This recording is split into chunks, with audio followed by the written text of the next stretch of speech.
So this is our power supply. We currently put it attached to our transformer at 9 volts because this Doppler right here is given to us as broken, and we didn't have the 9-volt battery that we needed to test it out.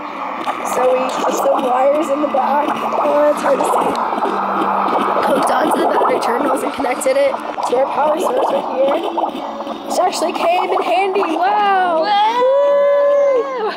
And this is a Doppler that only gives you sound. There's no display on it. If you listen, you hear Kathy's heart. This is crazy! Woo.